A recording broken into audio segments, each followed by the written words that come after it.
Okay, so when we print off the template, we will print them off obviously with the guides that we've that have come with the template. Sometimes what will happen, the printer will offset the sheets, so you might find they're not actually true to the measurements. So you can see on this one here, we've got, it should be 10 mil from the top, and that's from that's on our template. So we know our template's correct because it's at 10 mil. From the first 10 mil, meaning from the top of the edge of the page to the first, where the first cut is.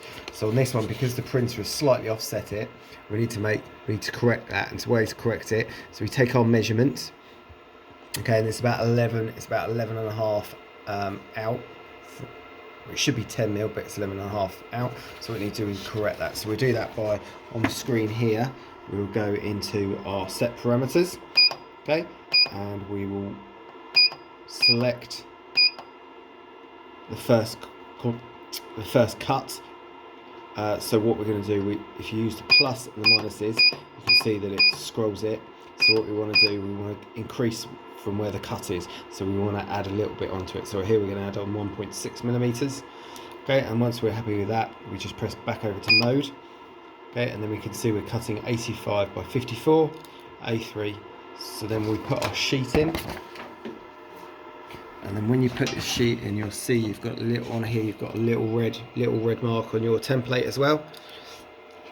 And then what happens is when you slide that, that should match up with that red arrow there, and that will centralise the papers to make sure the paper's going straight. Make sure the guides are nicely touching each side, sets up correctly.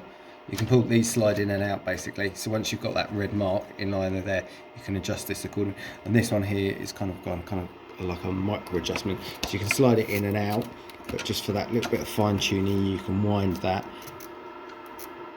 either clockwise or anti-clockwise to butt it up with the paper. Okay. So once you're happy with it, then you can press start.